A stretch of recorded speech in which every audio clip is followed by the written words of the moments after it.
Well, now we started here in the general anatomy. We started right from the terms, positions, etc. We went on to doing the skin, fascias. Then we discussed the musculoskeletal system, in which we started with the general anatomy of the bone, general anatomy of the joints and their important examples, general anatomy of the bones and their various types and their examples also. What are long bones, short, irregular, sesamoid, etc., and what are the examples in your body, how the structure of the bone is, and then the bones of the different parts of the body in detail we discussed in last few sessions. We gave you some idea about what the muscles are, what are especially the skeletal muscle, what is its structure, how this works. Now in today's class we are going to discuss here what are the groups of the specific muscles which are present in your body. Like you discussed the general anatomy of the bone, and then we discussed each bone separately also, like skull and the bones of your thorax, bones of your upper limb, in which we discussed humerus, radius, ulna, bones of the hands, and along with that there were the joints also created. And in the lower limb you discussed here hip bone, femur, tibia, fibula, and then the foot also. These things we discussed after general discussion about the bones. Now after the general discussion about the skeletal muscles, we are going to discuss here various groups of the muscles. यहाँ हमने आपको nervous system भी कराया हुआ है, cardiovascular को मैंने इसलिए छोड़ा हुआ है, हालांकि वो भी जनरल एनाटॉमी में हो जाता, क्योंकि आपको इस सेशन के अंदर कार्डियोवैस्कुलर और गैस्ट्रोइंटेस्टिनल ट्रैक्ट, ये दो सिस्टम्स आपको इसी बुक में करने हैं, इसी बुक के अंदर दो सिस्टम से। लिम्फोइड सिस्टम भी है, वो छोटा सा है, उसमें दिन नहीं खराब करेंगे हम लोग, वो मैं बीच में करा दूंगा आपको, वो इतना बड़ा सिस्टम नहीं। नर्वस सिस्टम तो आपको कराया है ना मैंने, हाँ हाँ, वो नर्वस सिस्टम जितना है उतना कराया है, आगे से नर्वस सिस्टम पूरा है, वो अभी यहाँ नहीं है। नर्वस सिस्टम पढ़ाया नहीं है आपको, चलो इसके बाद नर्वस सिस्टम कराएंगे, क्योंकि उसको मसल्स पहले हो जाएं तो उसके बाद नर्वस सिस्टम कराएंगे। अंडरस्टैंड? यहाँ तक मेरा ख्याल है आपका मिड टर्म टेस्ट उस नर्वस सिस्टम तक होगा। मिड टर्म का तो नहीं दिया ना अभी आपको शेड्यूल,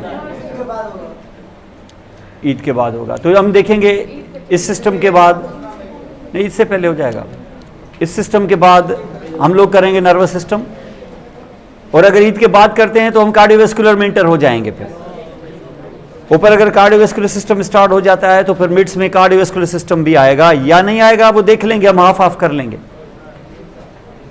तो इस तरीके से यहां पर होगा, इसकी प्रैक्टिस आप करते रहें। बुक के अंदर आपको कोई ऐसी नई चीज अगर नजर आती है जो आपको समझ में नहीं आता, जो हमसे मिस हो गई होगी, चलो कोई मसला नहीं, तो वो बुक में लिखी हुई है, वो आप खुद भी पढ़ सकते हैं। जहां कोई नहीं आ रही है समझ, एक दूसरे से डिस्कस करो। उधर भी समझ में नहीं आ रहा है, ग्रुप में अपनी क्वारी भेज दो। वहां पे भी समझ में नहीं आ रहा है तो क्लास चल ही रही है, क्लास के एंड में हम एक क्वेश्चन आंसर सेशन थोड़ा सा 10-15 मिनट का दे दें, अपनी डिफिकल्टी सॉल्व करो, रख के ना बैठ जाओ इनको, क्योंकि अगर क्वारीज है ना, क्वारीज बीमारी की तरह होती है, ये रख के बैठ जाएंगे, बोलेंगे नहीं ना, तो फिर ये आगे चल के एग्जाम के दिनों में एक बड़े मुसीबत की शक्ल में आपके सामने से जिनकी तरह खड़ी हो जाएगी। अभी तय कर लो उसको, अभी टाइम है ना, तो उस टाइम को इस्तेमाल करो। जहां मुश्किल है वो टीचर से पूछ लो, स्टूडेंट से, एक दूसरे से डिस्कस करोगे, आधे मसले खुद ही हल हो जाते हैं। बुक मौजूद है, हर चीज़ है, वीडियोज़ हैं, ये देख लो। अगर नहीं आती समझ में, टीचर आ रहा है डेली, आप उसको ग्रुप है मौजूद, इन चीज़ों से फ़ायदा ले। मैंने नहीं देखा कोई ग्रुप में कोई स्टूडेंट उठ के कोई क्वेश्चन किया हो, सर ये समझ में नहीं आ रहा, पूछते ही नहीं है। मैं समझता हूँ आ रहा है सब कुछ, सब प्राइवेसी है उसमें, हटा दो प्राइवेसी, ग्रुप बाकी किस लिए, हटा दो प्राइवेसी, हटा दो। लेकिन वो क्वेश्चंस के अलावा वो किसी चीज में यूज नहीं होना चाहिए। क्वेश्चन में होगा तो उसको ब्लॉक कर देना बस। क्वेश्चन जो भी टॉपिक से रिलेटेड, मेरे टॉपिक से रिलेटेड उस ग्रुप में कोई मसला है तो आप वहाँ क्वारी कर सकते हैं, मुझे टाइम मिल जाएगा तो मैं जवाब दे दूंगा, नहीं है तो मैं क्लास में दे दूंगा आके, मुझे आइडिया हो जाएगा बाबा स्टूडेंट्स को क्या मुश्किल है, ठीक है ना। तो रख के बैठ नहीं जाओ उस चीज। सो here the system, you know that these are the muscles, and muscles already you know that they are either skeletal smooth and cardiac muscles. And here most of the muscles that you will be dealing with are the skeletal muscles more. As far as the smooth muscles are concerned, you know that these are the muscles which are involuntary, but they are not lying in the heart. Means the involuntary muscles lying elsewhere in the body except heart, these are smooth muscles. कोई involuntary muscle body में मौजूद हो, heart के अलावा कहीं पर भी involuntary हो, वो स्मूथ मसल होगा. लेकिन हार्ट में है तो फिर वो कार्डियक होगा, वो भी इनवॉलेंट्री. उसके अलावा कोई गोश्त मौजूद है ना, वो सारा वॉलेंट्री है.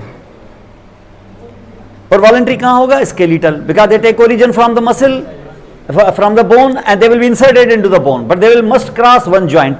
एक जॉइंट को क्रॉस करेंगे, और जब वो कॉन्ट्रैक्ट करेंगे तो उस जॉइंट को मूव करेंगे. अगर फ्रंट में होंगे तो फ्लेक्स करेंगे, अगर बैक में होंगे तो एक्सटेंड करेंगे.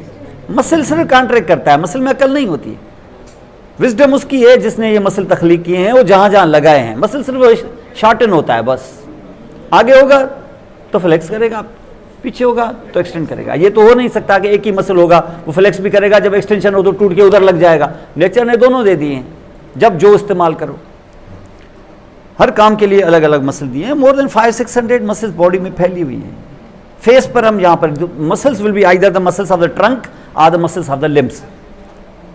Muscles which are in the trunk, you know that can either be the head and neck, or be the thorax, or be the abdomen, or the pelvis. ये मसल्स हैं आपके. और इसके बाद muscles of the upper and lower limb. Muscles of the upper and lower limbs के अंदर कोई 70-80 muscles मौजूद हैं एक में, 70-80 मसल्स. ऐसे फिर थोरैक्स में भी हैं बहुत सारे, एब्डोमेन भी काफ़ी हैं, पेल्विस में भी हैं, लेकिन फिर हेड और नेक में काफ़ी मसल्स हैं. ये मिला के हर मसल का नाम याद करने की कोई ज़रूरत नहीं है, आपको एक आइडिया होना चाहिए. लेकिन हम एक एक रीजन में जा रहे हैं, वहाँ एक ग्रुप देख लेंगे कि मसल्स कौन से हैं, और उन ग्रुप में अगर कोई एक आध इंपॉर्टेंट मसल हुआ तो उसको लेके बाहर आते हैं और उसको थोड़ा सा डिस्कस कर लेते हैं. जैसे हमने यहाँ पे देखा ना, बोन को लेके आए, पता चल गया लॉन्ग बोन है, ये हमने पहले किया हुआ, ह्यूमरस लॉन्ग बोन है. फिर बाहर निकाल के उसके अपर एंड लोअर एंड शेफ्ट देख लिया, और उसके फिर हमने इंपॉर्टेंट लैंडमार्क्स देख लिए, जैसे मीडियल एपिकंडाइल, जिसको आप पकड़ सकते हैं ऐसे. मीडियल एपिकंडाइल जहाँ पर कभी कभी ऐसे लग जाता है तो करंट सा फील होता है हमें, क्योंकि मीडियल एपिकंडाइल के पीछे से नर्व पास होती है. This is called the ulnar nerve. ये फिर नर्व में जब आएंगे ना हम तो उसमें करेंगे. नर्वस सिस्टम हमारा पूरा सिस्टम है. वैसे जनरल एनाटॉमी में मैं नर्वस सिस्टम एक क्लास में तो करा ही दूंगा, लेकिन नर्वस सिस्टम के कम से कम मुझे याद पड़ता है कि जो प्रीवियस बैच है उसको नर्वस सिस्टम पर हमने कम से कम 10 क्लासेस ली थी हमने उसकी. अभी मुझे याद है, उसकी वीडियोज़ हैं हमारे पास. तो नर्वस सिस्टम वो पूरी न्यूरो एनाटॉमी है आपकी. वो दूसरा जो सेक्शन आपका, दूसरी बुक जो हम बनाएंगे ना, उसमें नर्वस सिस्टम, स्पेशल सेंसेस और एक आध और एंडोक्राइन वगैरह, ये और सिस्टम्स उसके अंदर हैं. वो मेरा ख्याल आप शायद सेकंड सेमेस्टर में हाँ अभी है इसके अंदर. तो वो इस तरीके से हम यहाँ पर देखेंगे उसको. तो this will be actually like this. So the muscles of the head, if you will discuss here, we have got actually two portions here, head and neck. ये एक रीजन है पूरा. And in the neck means you have got in the head some muscles and you have got in the neck some muscles. कुछ muscles इधर हैं, कुछ muscles यहाँ हैं. ऐसे जब हम आते हैं ना हेड पर, हेड पे फिर दो चीजें होती हैं. एक वो जिस पे आपके बाल हैं उसको कहते हैं स्कैल्प, और वो जहां आपके बाल नहीं हैं उसको कहते हैं फेस. तो हेड में दो ही चीजें होती हैं. स्कैल्प में ऐसा सच कोई मसल्स नहीं है, अगर हैं तो थोड़े से. असल मसल हैं आपके फेस पर. तो एक बहुत बड़ा ग्रुप जो है हेड के पॉइंट ऑफ व्यू से, this is the muscle which actually are visible in the face. हम उनको कहते हैं मसल्स ऑफ द फेस. और वो मसल्स ऑफ द फेस कुछ फोरहेड पर है, कुछ आईलिड्स के अराउंड है, कुछ लिप्स के अराउंड है, कुछ इवन आरिकल्स के अराउंड भी हैं. और ये मसल्स क्या होती हैं? ये मसल्स इन ऑर्गन्स को, जैसे आईलिड्स हैं, इनको बंद करने और खोलने के लिए अल्लाह ने दी हुई हैं. लिप्स को खोलने और बंद करने के लिए दी हुई हैं. नॉस्ट्रिल्स को बंद नहीं किया जा सकता, लेकिन उसको डायलेट और कंप्रेस करने के लिए दी हुई है, क्योंकि उसको बंद नहीं किया जा सकता. वजह यह है कि ये ब्रीदिंग के या पैसेज है, और ब्रीदिंग अनस्टॉपेबल है. ब्रीदिंग जो है वो अनसीजिंगली वो कंटिन्यूस चलती है. ब्रीदिंग को हम रोक नहीं सकते. इसलिए ये दरवाजे अल्लाह ताला ने कभी बंद करने के लिए नहीं बोला. ये नहीं है आई की तरह नहीं है, आईलिड बंद कर दिया, आंखें बंद, शटर डाउन, आप सो जाओ. माउथ है, खाने का काम खत्म, बोलने का काम खत्म, लिप्स क्लोज करो, सो जाओ. कोई मुंह खोल के तो नहीं सोता. लेकिन हम कभी नॉस्ट्रिल्स बंद करके नहीं सोते. क्योंकि हम बंद कर नहीं सकते। और ऐसा भी नहीं है कि हमने आरिकिल को कभी बंद करके सोए हुए, वो भी नहीं करते, क्योंकि अल्लाह ताला एक रास्ता सेंसेशन का रास्ता खुला रखता है। आप बोले सर नोज का रास्ता खुला है ना, स्मेल यहां से आती है, ये सेंसेशन का रास्ता खोल के रखे। स्मेल इतनी बड़ी सेंसेशन है ही नहीं। स्मेल आधे से पौन घंटे में जो स्मेल आपकी मौजूद है ना, वो आपकी एडाप्टेशन हो जाती है, एडाप्ट कर लेते हैं आप, आपको वो फील नहीं होती, आपका अपना परफ्यूम की खुशबू आपको फील नहीं होती। शुरू में होती है 10-15 मिनट, उसके बाद नहीं होती, लेकिन साथ में कोई गुजर जाएगा उसको होती है। इसका मकसद है कि स्मेल जो है ना वो आपको ज्यादा साथ नहीं देती। तो स्मेल के जरिए आपको अलार्म नहीं होगा, स्मेल के जरिए, साउंड के जरिए होगा, आम साउंड नहीं। वो जो खतरनाक साउंड है जैसे धमाका या इस किस्म की जो हाई इंटेंसिटी को, हाई फ्रीक्वेंसी कोई साउंड होगी ना, उसके जरिए आपको अंदाजा हो जाएगा, आप उठ के खड़े हो जाएंगे, आपको चोट लगेगी नहीं, उसके बावजूद आवाज से आप उठ के खड़े हो जाएंगे। इसका मकसद है कुदरत ने आपको एक अलार्मिंग साइन के तौर पे, अलार्मिंग का रास्ता खोलने के लिए कानों को खुला रखा है। वरना कान भी शटर की तरह बंद हो जाते, सोने के बाद कानों की क्या जरूरत है कोई जरूरत क्या? नहीं, हम कौन सा सोते हुए चीजें सुन लेते हैं, कोई नहीं, जरूरत ही नहीं है। लेकिन कुदरत ने आरिकिल्स को खुला रखा है, नोज को खुला रखा है, माउथ और आईलिड्स को, लिप्स और आईलिड्स को शट करके रखा है। आप आंखें खोल के ऐसे सो नहीं सकते, कोई सोता ही नहीं, जरूरत ही नहीं, आई की जरूरत ही नहीं होती है। बहुत सारे तो बंद करने के बाद भी, क्योंकि आईलिड्स बहुत ही थिन होती हैं, ट्रांसल्यूसेंट होती हैं, ट्रांसल्यूसेंट, ट्रांसपेरेंट नहीं, रोशनी पड़ती है आंखों में। आप देखें, आप आंखें बंद करके अगर रोशनी चलाएंगे आपको फील होता है, इधर अंधेरा कर दें तो कम फील होता है। लोग तो उम्मन आंखों पर पट्टियां लगा के सो जाते हैं, इस किस्म की होती है, मिलती हैं वो बाकायदा। तो बहुत सारे लोग सेंसिटिव होते हैं, या उनकी आईलिड्स बहुत ही थिन होती हैं तो रोशनी उनको पड़ती है, या तो अंधेरा कर दें, या कुछ आदत भी हो जाती है, कुछ लोगों को आदत होती है। तो जब तक वो आंखों पर ब्लाइंड फोल्डेड न कर दें अपने आप को, तब तक वो सोते नहीं है, वो नींद नहीं आती, उनको लगता है जैसे रोशनी है। तो लाइक दिस है, तो you have some muscles here on the head, and head पे कहाँ, इन ऑर्गन्स के अराउंड मसल्स है।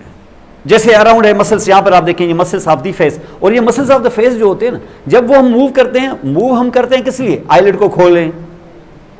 जैसे हमने आईलिड को खोला, लेकिन हम समझते हैं आईलिड यार काफी नहीं खोला है, इसको और खोलते हैं ऐसे करके। तो इसका मकसद है कि फेस का यहाँ जो फोरहेड पे मसल रखा हुआ है, उसको हम इस तरीके से खोलते हैं, वो खोलते हैं तो फेस पे एक्सप्रेशन आ जाता है।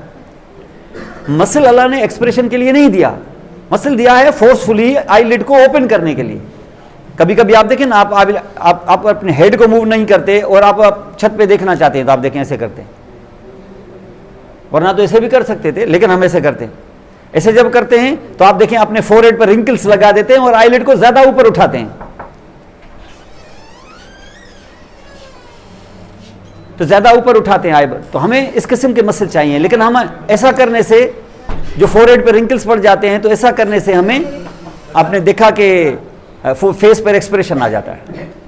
फेस पर एक्सप्रेशन कौन सा? सरप्राइज का, फियर का, इस तरीके से देखते हैं ना हम, लाइक दिस है, तो सरप्राइज का एक्सप्रेशन आ जाता है। ऐसे कुछ मसल्स होते हैं जो हमारे लिप्स पर भी हैं, जो लिप्स को क्लोज करते हैं, जेंटली भी क्लोज करते हैं, जैसे हमने ऐसे लिप बंद अभी बंद है, लेकिन अगर चाहें तो जोर से भी बंद कर सकते हैं। तो जोर से बंद करने वाले और जेंटली क्लोज करने वाले भी मसल्स हैं, लेकिन अगर हम चाहें तो खोल भी सकते हैं। लेकिन अगर खोलें तो खोलने के मसल्स बड़े ट्रिकी हैं यहां पर, क्योंकि खोलने से क्या होता है, अपर लिप को ऊपर उठाते हैं, लोअर लिप को नीचे गिराते हैं। लेकिन अगर हम चाहें ना तो लिप का कुछ हिस्सा ऊपर उठा सकते हैं, बाकी ना। जैसे एंगल है, सिर्फ एंगल को मैं मूव कर सकता हूं, सिर्फ राइट पर। अगर दोनों चाहूं तो दोनों को भी। अगर ऐसे करें तो आपके फेस पर एक्सप्रेशन आ जाती है, किसकी? स्माइल की, लेकिन फॉल्स स्माइल की। फॉल्स स्माइल जैसे ऐसे मुंह कड़वा करके हंसते हैं ना, जैसे इस तरीके से स्माइल कर देते, हंसते आप स्माइल कर नहीं रहे हैं अंदर से, बस फेस पर आपने एक बस दे दी है, बस जैसे, इसको फॉल्स स्माइल कहते हैं। इसके लिए मसल, तो इसका मकसद है कि मसल ने एक्चुअली लिप को स्ट्रेच किया है, लेकिन फेस पे एक्सप्रेशन आ गया है। इसलिए इन लोगों ने क्या किया है, इन लोगों ने इन मसल्स के ग्रुप का नाम डाल दिया है मसल्स ऑफ फेशियल एक्सप्रेशन। नाम क्या है इनका? बोलते ऐसे हैं, लेकिन इसका टाइटल पढ़ के लगता है ऐसे है अल्लाह ने ये मसल एक्सप्रेशन के लिए दिए हैं शायद। क्या एक्सप्रेशन के लिए दिए होंगे क्या? एक्सप्रेशन इनके साइड इफेक्ट्स हैं, ये इनका साइड का बिजनेस है।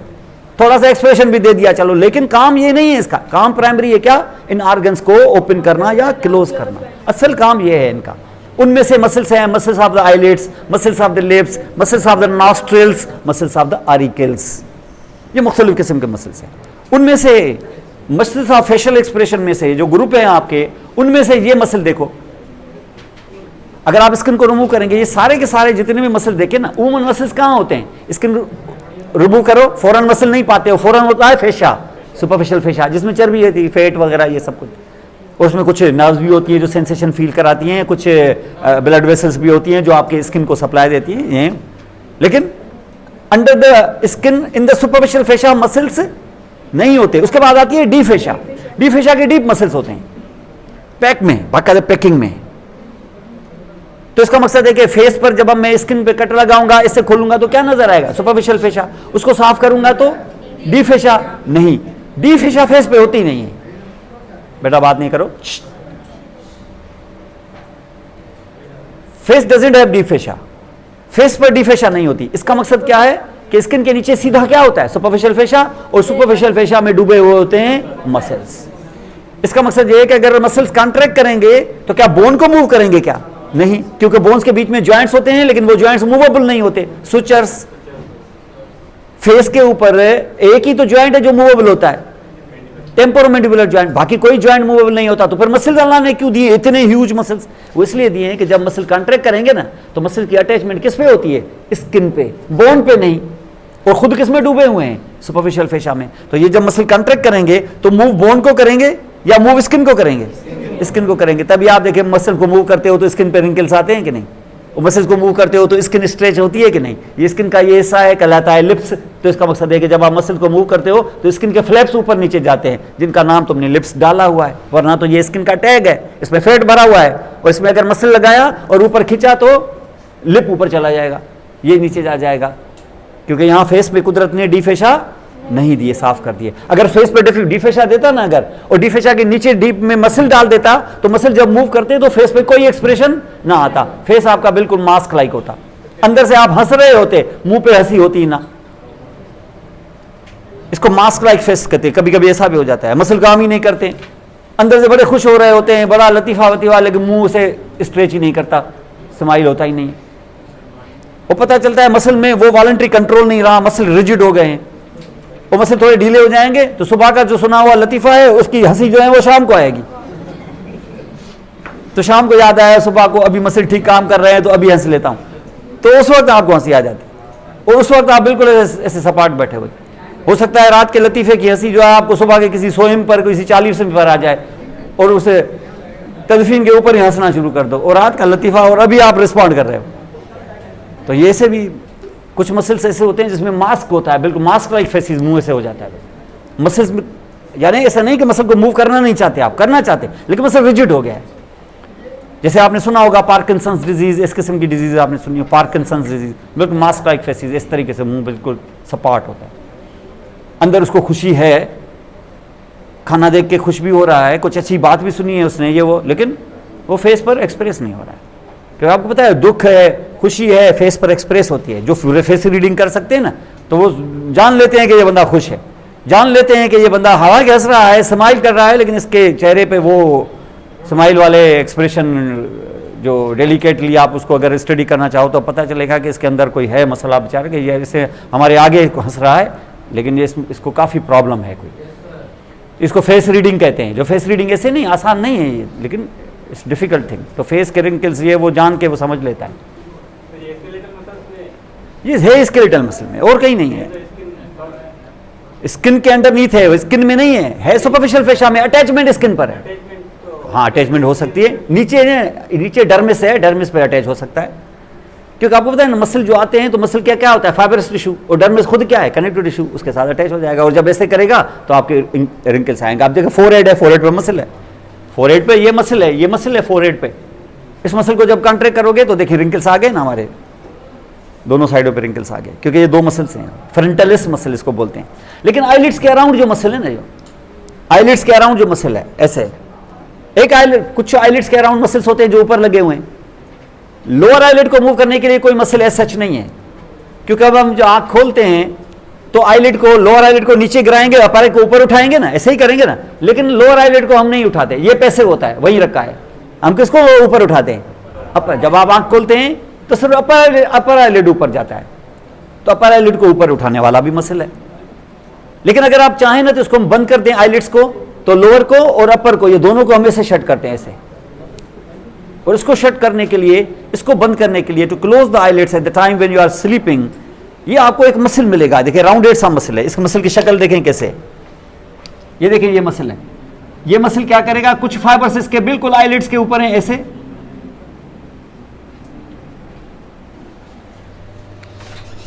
ये क्या करेंगे, जब ये कॉन्ट्रैक्ट करेंगे तो दोनों आईलिड्स को क्या करेंगे, एक दूसरे के करीब लाएंगे। कंट्रैक्शन कर रहे हैं, जोर देंगे ऐसे,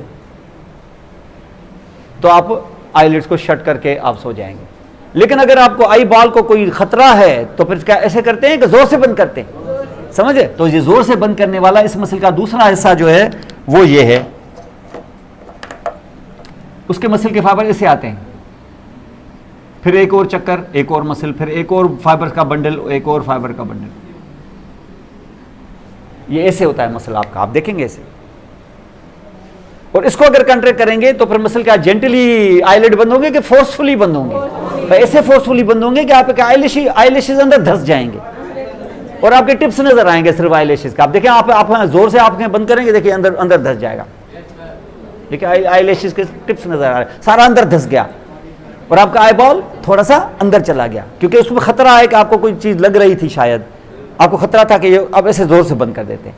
ऐसे मसल जो राउंडेड होते हैं, इन राउंडेड मसल को कहते हैं आर्बिक्यूलर मसल, आर्बिक्यूलर गोल गोल, तो हम इसको कहते हैं आर्बिक्यूलरिस।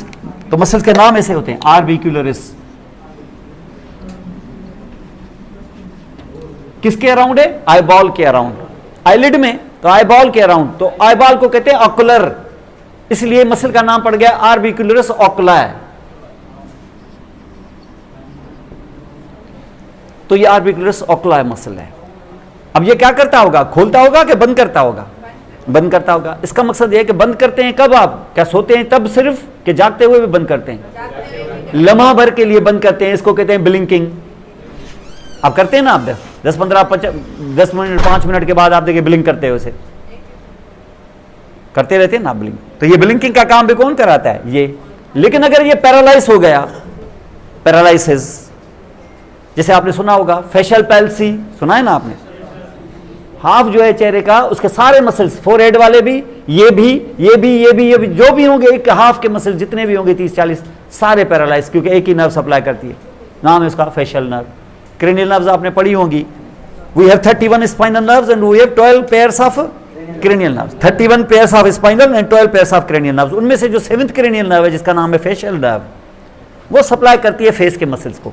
ये मसल्स जिनको प्यार से तो कहते हो muscles of facial expression, they are all supplied by facial nerve, all supplied by facial nerve except 1 or 2। 1-2 में आपको दिखाऊंगा आगे चल के, जो फेशियल सप्लाई नहीं करती। तो फेशियल अगर पैरालाइज हो गई किसी वजह से, फेशियल नर्व पैरालाइज हो गई, तो क्या होगा, क्या फोरहेड का मसल्स काम करेगा या नहीं करेगा, पैरालाइज हो गया, काम नहीं करेगा। क्या दोनों नहीं करेंगे कि एक नहीं करेगा? तो जब आप पेशेंट को बोलोगे भाई ऊपर देखो, ऐसे नहीं ऊपर देखो, उसको ऊपर देखने नहीं दो, बोलो अब ऊपर देखो। जैसे ऊपर देखेगा यहां रिंकल्स आएंगे, क्या आएंगे कि एक साइड पे नहीं आएंगे? तो एक साइड बिल्कुल प्लेन होगा, दूसरा साइड आपको रिंकल्स आता हुआ दिखाई देगा। इसका मकसद है कि loss of wrinkling on forehead, wrinkles नहीं होंगे। नंबर 1, क्या उस साइड की आई ब्लिंक करेगी? क्या नहीं करेगी। तो आप देखेंगे जब वो आई ब्लिंक करेगा, एक साइड आई ब्लिंक करेगी, बेचारी वो आंख खुली की खुली ऐसे होगी। इसका मकसद है कि सोने के टाइम पर भी वो आंख बंद नहीं कर सकेगा, वो हाथ से करना पड़ेगा उसको या तो। और अगर आंख बंद नहीं की या ब्लिंकिंग नहीं की तो होगा क्या, इस लेटरल साइड से ग्लैंड से सीक्रेशन निकलती है जिसको बोलते हो टीयर, आंसू। ये यहां से आता है, लेक्रिमल ग्लैंड जिसको कहते हैं। और लेक्रिमल ग्लैंड हमारा कहां है? इधर नहीं है, यहां है। आर्बिट जो है ना आपका, ये जो स्कल है, स्कल का ये आर्बिट है, आर्बिट के इस लेटरल साइड पे ये ग्लैंड है और ये थोड़ा थोड़ा करके हमें सीक्रेशन देता है।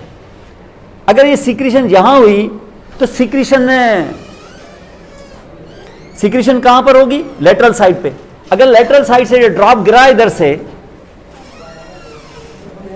अगर लेटरल साइड से ये ड्रॉप गिरा तो आईबॉल को पूरे को गीला करेगा कि लेटरल साइड को गीला करेगा?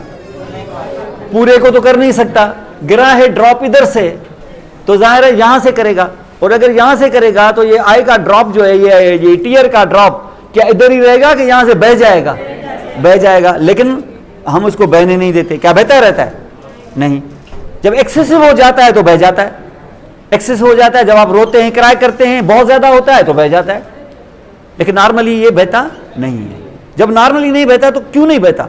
वजह ये होती है कि जब ये ड्रॉप यहां से आना होता है और आई के अंदर चला जाता है, किसमें? आई के लिड्स के, आईलेट्स के बीच वाली स्पेस में जब चला जाता है तो ठीक उस टाइम पर सेंसेशन फील होती है और हम क्या करते हैं? ब्लिंक करते हैं। हम क्या करते हैं? ब्लिंक करते हैं। जैसे हम ब्लिंक करते हैं तो यहां जो ड्रॉप गिरा था वो मीडियल साइड पे चला आता है, पूरे आई बॉल को गीला कर देता है। अब देखिए आई बॉल ऐसे करेंगे ना तो यहां का गिरने वाला जो गिरना चाह रहा है लेकिन गिरेगा नहीं, क्या करेगा? ऐसे स्क्वीज करेगा तो वाइपर की तरह ऐसे ये पूरे आई बॉल को क्या कर देगा? गीला कर देगा। और ये अब मीडियल साइड पे ड्रॉप रहेगा, लेटरल पे रहेगा कि मीडियल आ जाएगा और पूरा आई बॉल आपका गीला हो जाएगा। और जब मीडियल आ जाएगा तो मीडियल पर ड्रेनेज सिस्टम होता है, थोड़ा सा जो पानी बच गया वो आपका नोज के अंदर चला जाता है, वो आप ऐसे करके उसको सॉल्व कर देते हो। वरना अगर ज्यादा रोते तो इधर से भी आंसू बहते रहते और नोज से भी आते हैं। आपने देखा है उमूमन जो जब हम रोते हैं ज्यादा तो नोज पे से रखते हैं तो नोज से भी पानी बहता है। वजह यह है कि ड्रेनेज हमारी जो है ना नोज में होती है, लेकिन वो ड्रेनेज कहां से आती है? लेटरल साइड से नहीं, मीडियल साइड से। तो मीडियल साइड पे पानी कैसे पहुंचा? जैसे वाइपर से तुमने पहुंचाया, कैसे? आईलेट को ऐसे किया। तो इसका मकसद है कि जिन लोगों की आईलेट बंद नहीं हो रही होती है, ब्लिंकिंग फेल्यूर है जिनमें, क्यों ब्लिंकिंग फेल्यूर है? फेशियल नर्व पैरालाइज हो गई है तो उनका देखें यहां से टीयर्स बहते रहते हैं। फेशियल पैल्सी वाले लोगों में क्या होता है? टीयर्स बहते रहते हैं। आईलिड की ब्लिंकिंग नहीं होती, फोरहेड पर रिंकल्स नहीं आते, उस साइड पे, दूसरी साइड पे नहीं। ये बात आ गई समझ में? तो कौन सा मसल हमें करा रहा है ब्लिंकिंग? आर्बिकुलरिस ऑकुलाई करा रहा है। तो इट इज आर्बिकुलरिस ऑकुलाई, बड़ा इंपॉर्टेंट मसल है ये। फेशियल पैल्सी में बहुत आपको समझ में आएगा कि ये क्यों ब्लिंकिंग नहीं हो रही है हमारी। थोड़ा सा नीचे आ जाए, ये आर्बिकुलरिस ऑकुलाई की बात हो रहा है। ऑकुलाई, ऑकुलर, ऑकुलर आई को कहते हैं। ऑकुलोमोटर पढ़ा होगा आपने? हाँ हाँ, ये एक ही बहुत है, इतना बड़ा मसल है, चढ़ा हुआ है, इस तरीके से उतारेंगे तो इतना बड़ा मसल।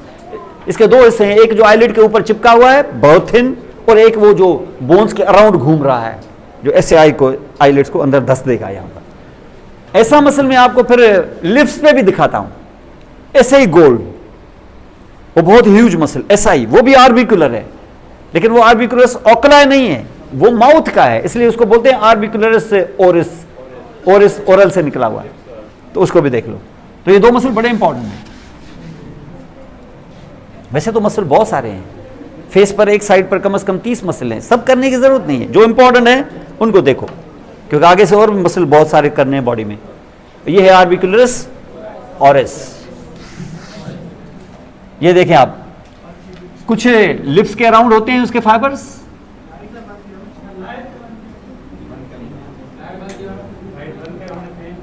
और कुछ अराउंड बोन के होते हैं ऐसे।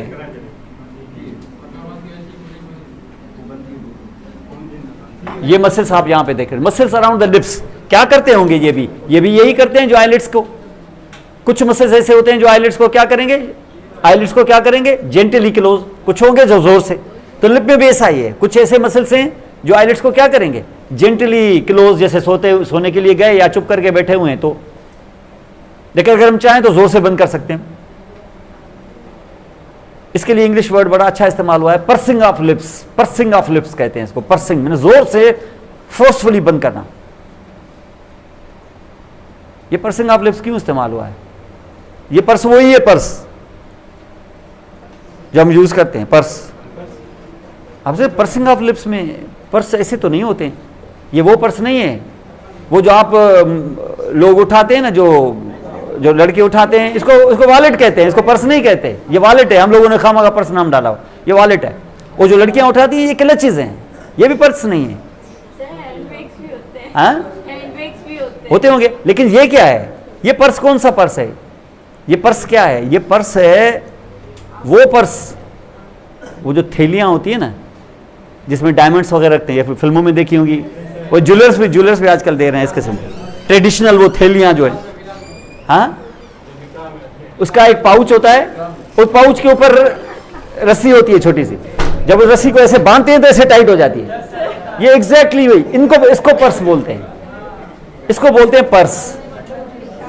तो माउथ में लिप्स को ऐसे टाइट करना, बेटा बात क्या शुरू ही हो जाते हो, ये लिप्स को ऐसे टाइटली बंद करना लगभग ऐसा ही नहीं है जैसे रस्सी को ऐसे करना और ये टाइट हो जाए। तो इसलिए इसको कहते हैं, अगर लिप्स को टाइटली बंद करें ना, आप ऐसे शर्ट करें ऐसे, तो इसको कहते हैं पर्सिंग ऑफ लिप्स। तो लिप्स को पर्स करना, तो पर्सिंग ऑफ द लिप्स के लिए मसल कौन सा इस्तेमाल हो रहा है? आर्बिकुलरिस ओरिस मसल। और अगर आर्बिकुलरिस ओरिस काम न कर रहा हो, फेशियल नर्व आपके पैरालाइज हो जाए, तो क्या ये बंद होगा? बंद नहीं होगा। अगर बंद नहीं होगा तो आप देखेंगे कि ये एंगल जो है वो क्या हो जाएगी? ड्रॉप हो जाएगी। तो फेशियल पैल्सी में आपने देखा कि एंगल क्या हो जाती है? ड्रूप हो जाती है। और जो अंदर सलाइवा मौजूद है ना, वो भी होल्ड नहीं हो पाता, यहां से ड्रिबल करता रहता है थोड़ा थोड़ा, यानी यहां से आंसू बहते रहते हैं, यहां से ड्रिबल होता रहता है, थोड़ा थोड़ा करके सलाइवा निकलता रहता है। ये फेशियल पैल्सी वाले लोगों में होता है, वो रुमाल से बार बार साफ करते हैं। यही नहीं, खाना जब खाते हैं ना, तो खाना आपको पता है कि खाना चबाते हैं हम यहां मोलर्स के साथ, लेकिन क्या डालते मोलर में है या बीच में डालते हैं? नवाला हम बीच में डालते हैं, ऐसे थोड़ी अंदर डालते हैं, ऐसे ऐसे डालते हैं, ऐसे करके हम डालते कहाँ? मुंह में। लेकिन खाते हैं मुंह से नहीं है, यहां से नहीं खाते, इधर से खाते हैं। इसका मकसद है कि हमारा टंग क्या करता है? इस खाने को पुश करता है उस तरफ। आपको फील नहीं होता, ये टंग आपका धकेलता है इसको इस तरफ। जब यहां आता है तो आप देखें कि ये जो टीथ है ना, ऐसे जब जॉस टकराते हैं आपस में तो खाना बाइट होता है। और सिर्फ टकराते नहीं है, ये जॉस की मूवमेंट थोड़ी सी ऐसे भी होती है, ग्लाइडिंग, ताकि क्रश भी हो जाए। देखिए किधर तरीके से रखा है, ये बिल्कुल ऐसे जैसे चक्की के दो पार्ट होते हैं ना, ये ऐसे ऐसे ऐसे हैमर की तरह नहीं है, ये ऐसे ऐसे ग्राइंडिंग भी हो रही है इसकी। और ग्राइंडिंग हो रही है तो आप देखें आपका जो खाना है वो आस्ता आस्ता आस्ता आस्ता पीसेज में, और उसके अंदर सलाइवा है, बिल्कुल आटा हो जाता है। इसको बोलस कहते हैं, इसका ये बोलस। उसमें थोड़ा पानी डालते डालते पर देखें ये बोलस हो जाता है। और बोलस को फिर आराम से आप निगल लेते हो, सॉलो कर लेते हो। जो अभी बोलस नहीं बन चुके होते हैं, फिर एक और अटेम्प्ट, फिर चबाना शुरू करते हैं। उसी तरीके से फिर एक और वाला डालते हैं, तो आप डालते जाते हैं, वो बोलस बनता जाता है। तो कुदरत ने इस किस्म की चीजें रखी हुई। तो यहां से आप देखेंगे कि एक मसल है जो आपके इस चीक पर, गाल पे लगा हुआ है। इस मसल का नाम है बक्सीनेटर मसल। इसमें तो नहीं है लेकिन मैं आपको बता देता हूं, इसका नाम है क्या? Buccinator muscle. इधर है ये बड़ा इंपॉर्टेंट मसल है, बक्सीनेटर। बक्सीनेटर बेसिकली बोलते हैं ट्रम्पेटर को, जो बंसरी बजाने वाला मसल होता है ना, ये होता है। आप देखें अपने पेशेंट को कैसे बोलते हैं? पेशेंट को बोलते हैं भाई ऐसे करो, जैसे बलून में हवा फूंकते हैं ना, जैसे हम लोग बलून में जैसे हवा फूंकते हैं। तो ये जो मसल है ना हमारा, इसमें कंट्रैक्शन आती है ताकि फोर्स के साथ एयर बाहर निकले। ये मसल है, इसको हम कहते हैं बक्सीनेटर मसल। अब जब हम खाना बीच में डालते हैं तो टंग क्या करती है? इसको लेटरल साइड पे। लेकिन ये गाल के इस चीक के अंदर, ये जो गाल है हमारा, जो चीक है, इस पाउच में ना फंस जाए कहीं खाना, तो ये जो मसल है ना बक्सीनेटर, ये इसको लेटरली रुकने नहीं देता। ये करता है, इसको धक्का देता है मीडियली, टंग धक्का देती है उसको लेटरली। तो खाना कहां के फंसता है?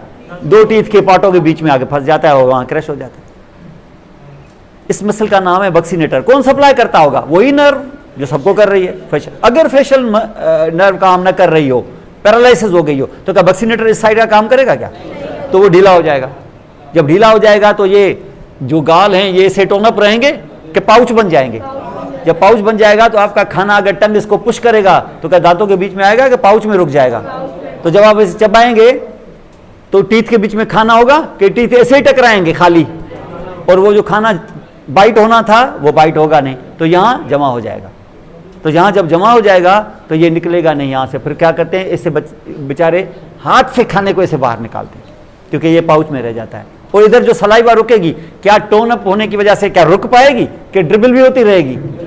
तो यहां से ये बक्सीनेटर, हालांकि फेस का मसल है, लेकिन मेस्टिकेशन में बड़ा रोल है इसका। मेस्टिकेशन माने चबाने में बड़ा उसका रोल है, इसको हम कहते हैं बक्सीनेटर।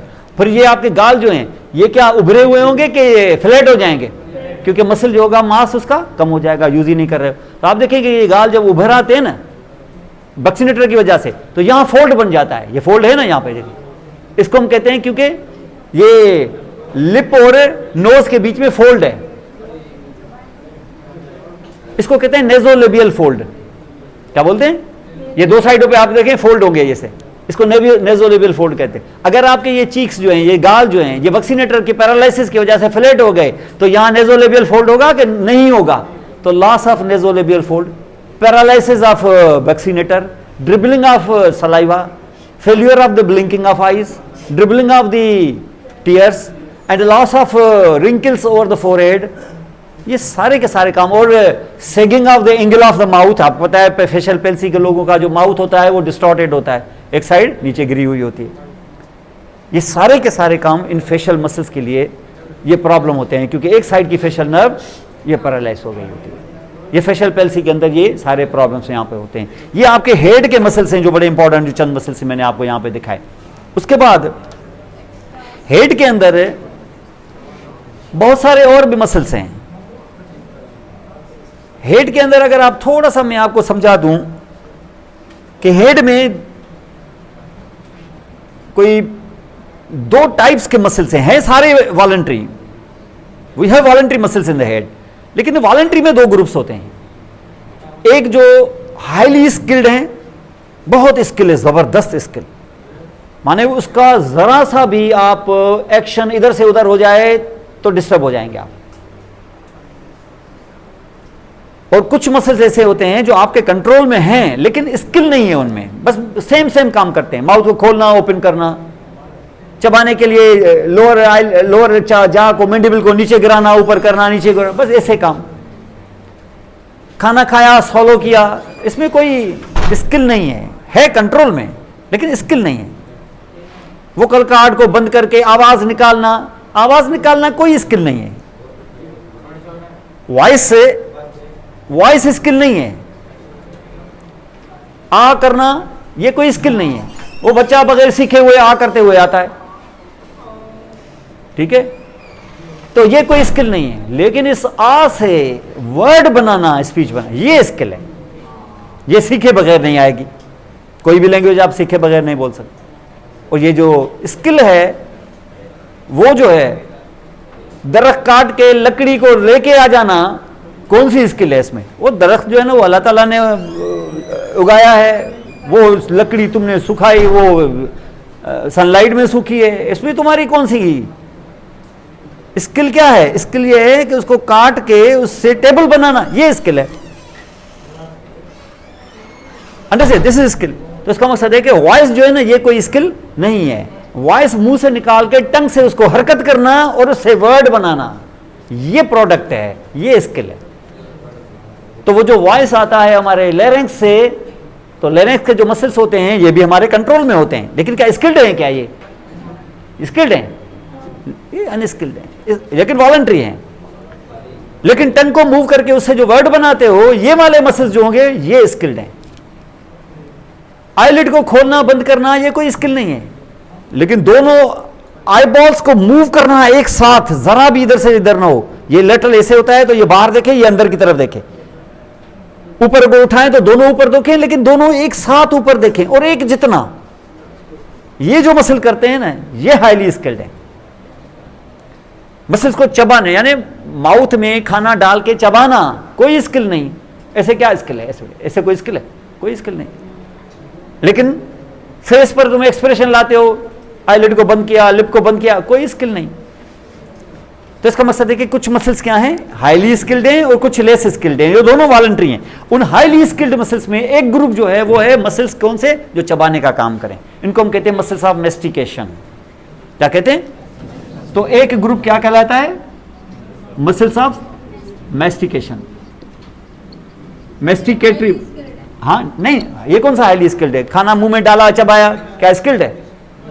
इसके लिए क्या सीखना है? बच्चे को, बच्चा जैसे पैदा होता है, वो मां का जब दूध पीता है तो पहले दिन से वो सॉलो कर लेता है। किसने सिखाया है उसको? क्या लेस स्किल्ड है, स्किल नहीं है इनके अंदर। है वॉलंटरी, नेचुरली उसके अंदर मौजूद है, कोई स्किल नहीं है। बच्चा जो है मुंह खोल के रोएगा, उसको किसी सिखाया क्या उसको?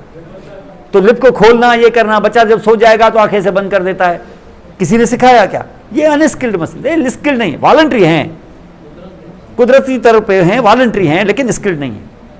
स्किल नहीं है, इतना हाईली कंट्रोल्ड नहीं है ये, तो हाईली स्किल्ड नहीं है। तो मसला mastication not that much skilled, voluntary जरूर है, दूसरा अभी बताया मैंने muscles of face, facial expression वाले, नॉट स्किल्ड, इतने स्किल्ड नहीं है।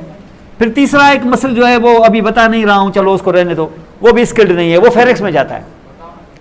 तीसरा जो है ये तीसरा है। फिर चौथा ग्रुप है, these are the muscles of the pharynx. आप बोले फेरेंक्स कब काम करता है? भाई आप काम ये करते हैं कि जब खाएं, चबाएं चबाएं चबाएं, जब काफी चबा चुके तो अब क्या करेंगे? सॉलो करेंगे। क्या खुद ब खुद सॉलो हो जाता है या आप खुद करते हैं? जो खुद करते हैं तो ये फेरेंक्स के मसल्स करवाते हैं आपसे, और जो फेरेंक्स के मसल्स करवाते हैं तो ये काम क्या है? स्किल्ड है कि ये भी अनस्किल्ड है? अनस्किल्ड है, बच्चा भी कर सकता है। तो ये मसल्स कहलाते हैं मसल्स ऑफ द फेरेंक्स। ये भी दिखाता हूं, मसल्स ऑफ फेरेंक्स।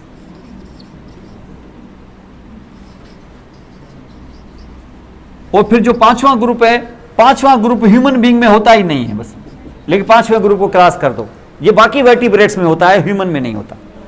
और फिर एक छठा जो ग्रुप है वो है वो जो वॉइस क्रिएट करता है, ये लैरिंक्स। तो मसल्स ऑफ लैरिंक्स।